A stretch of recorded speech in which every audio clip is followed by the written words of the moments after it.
నేత జగన్మోహన్ రెడ్డికి సత్తెనపల్లి పర్యటనకు ముందు బిగ్ షాక్ తగిలింది.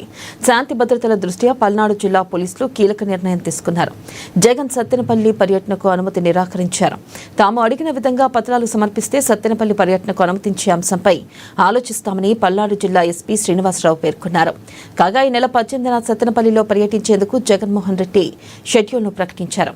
ఈ మేరకు స్థానిక వైసీపీ నాయకులు సర్వం సిద్ధం చేస్తున్నారు. ఈ నేపథ్యంలో అధినేత పర్యటనకు పోలీసులు అనుమతిని నిరాకరించారు. దీంతో వైసీపీ నేతలు కార్యకర్తలు ఆగ్రహం వ్యక్తం చేస్తున్నారు. తమ అధినేతకు ప్రజల్లో ఆదరణ పెరుగుతుందనే అక్కసుతోనే టీడీపీ నాయకులే పోలీసులతో ఇలా చేయిస్తున్నారంటూ ఆరోపణలు చేస్తున్నారు. జరుగుతున్న నష్టాలు కూడా చూసి ఏం తెలియజేస్తున్నామంటే అదొక ప్రోగ్రామ్ కి మేమైతే ఎటువంటి ఆటంకము లేదు, కానీ మేము ఇప్పుడు పేర్కొన్నటువంటి కండిషన్స్ ఏవైతే ఉన్నాయో దీనివల్ల వాళ్ళ రిక్వెస్ట్ ని కన్సిడర్ చేయలేకపోతున్నాము.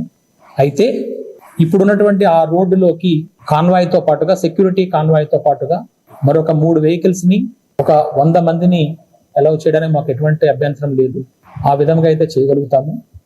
మీరు ఏదైతే రిక్విజిషన్ లో యూజ్ గ్యాదరింగ్స్ ని మెన్షన్ చేస్తున్నారో, ఏది 30,000 అట్లాగా అంటున్నారో క్రౌడ్ ని, ఆ విధంగా చేయాలి అని అనుకుంటే విలేజ్ అవుట్స్కట్స్ లో ఎక్కడైనా కూడా ఓపెన్ ప్లేస్, ఎటువంటి ప్రాబ్లం లేకుండా పబ్లిక్ తాలూకు safety and security of the protection సంబంధించి అన్ని చర్యలు తీసుకుని చేస్తే దానికి కూడా మాకు ఎటువంటి ఇబ్బంది లేదు. అలా చేయాలనుకున్నప్పుడు మాకు ఒక ఫ్రెష్ రిక్విజిషన్ ఇవ్వాల్సి ఉంటుంది.